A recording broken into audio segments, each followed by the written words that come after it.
امور ایسے ملتے ہیں کہ جو مافوق الفطرت ہیں، اور اس کی بھی ایک فلسفہ ہے، ایک مسئلہ ہے.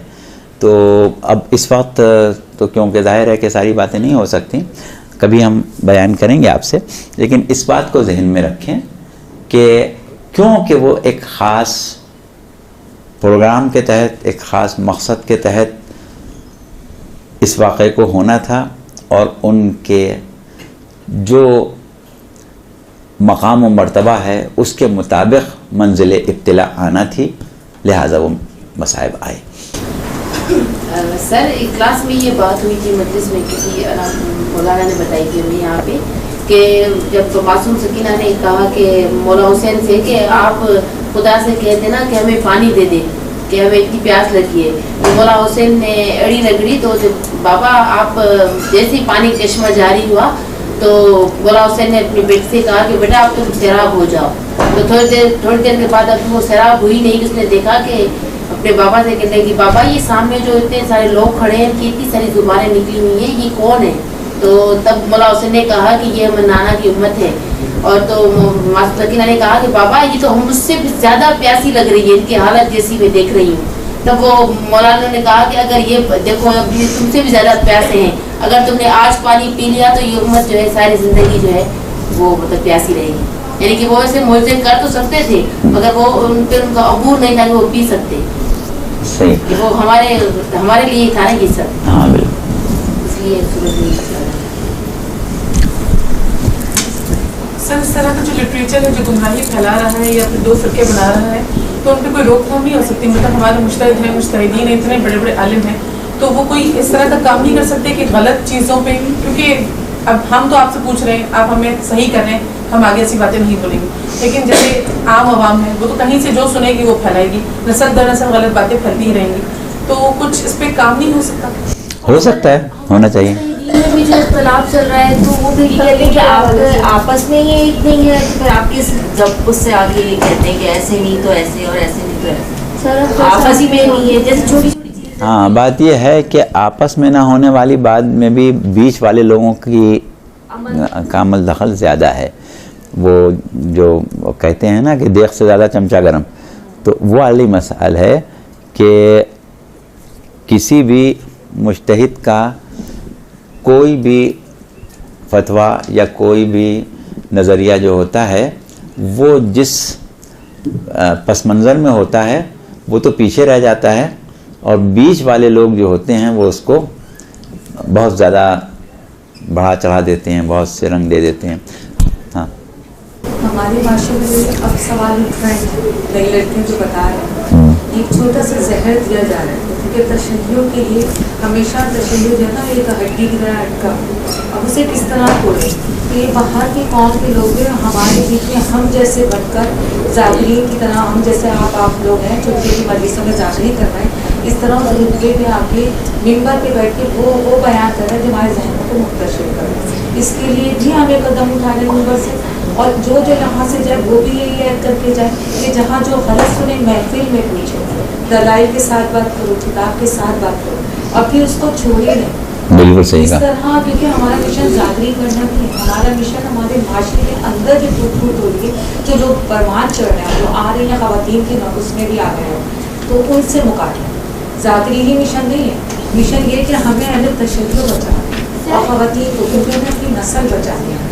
سر ایک کوشچن اور ہے ٹاپک سے ریلیٹڈ نہیں ہے. سر میں ایک مجلس میں گئی تھی وہاں پر ان کا جو ہے وہ مولا عباس کا تابوت اٹھتا ہے، مطلب ہر سال بہت زیادہ ان کی پرانی مجلس ہے، مگر وہاں پر ایک ذاکرہ آئی تھی تو انہوں نے کہا کہ عورتیں جو ہے نا مولا عباس کا تابوت نہیں اٹھا سکتی، اور علم جو ہے وہ صرف لڑکے ہی اٹھا سکتے ہیں مولا عباس کو، اور عورتیں نہیں اٹھا سکتے. تو سر یہ بات میری سمجھ میں نہیں آئی. ہاں ٹھیک ہے، اچھا وہ سمجھ میں نہیں آئی تو کوئی مسئلہ نہیں ہے. یہ تابوت جو اٹھتا ہے یہ شبیہ تابوت اٹھتی ہے، نہ کہ حقیقت میں وہ مولا کا تابوت ہوتا ہے. اور جیسا کہ ابھی ہم نے کہا تاثر دینے کے لیے ہوتا ہے، وہ کوئی واقعی میں تھوڑی مولا کا جنازہ اٹھ رہا ہوتا ہے. ہاں وہ کوئی ایسی چیز نہیں ہے. بی بی سکینہ کے تابوت پہ نہیں آنے دیتے مردوں کو، ان کو منع کر دیتے ہیں کہ بی بی سکینہ کا تابوت آنا چاہیے. وہ احترام کی بات ہے. اب اسی طرح وہ حضرت عباس سے بولے جاتے ہیں کہ جب بی بی سکینہ کے تابوت پہ مرد نہ دیتے تو حضرت عباس کا. ہاں اب یہ سب چیزیں جو ہیں نا یہ تو سمجھیں اپنی فکر کی اپنی سوچ کی باتیں ہیں. اب ہمارے بچپن میں ہم نے یہ دیکھا کہ جب جناب سیدہ کی نظر ہوتی تھی تو وہاں پہ مردوں کو نہیں آنے دیتے تھے, کھاتے بھی نہیں تھے.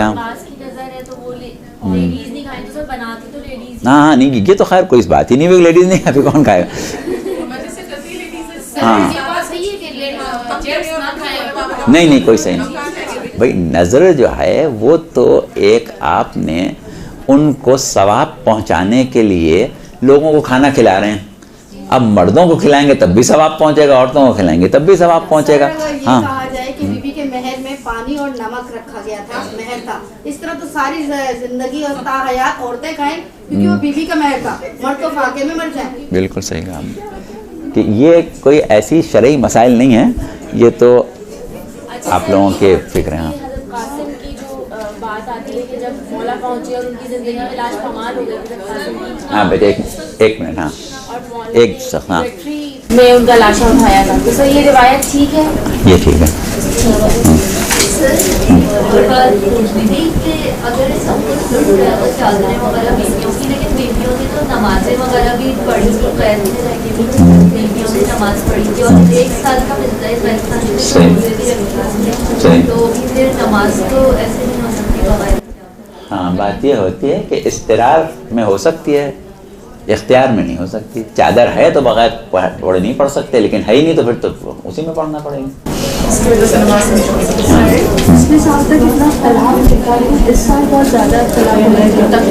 پچھلے سال آپ چھوٹی تھی نا, اب بڑی ہو گئی ماشاء اللہ تو آپ کو نظر آنے لگا. سنا بھی نہیں تھا کہ کوئی ایسا ہوگا بھی میں جو نصیب کو نہیں مانتا.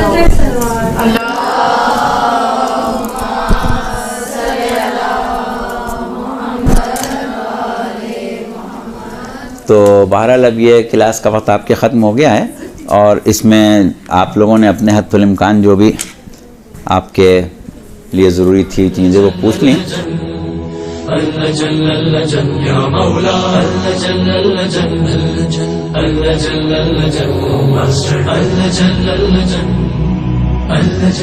صاحب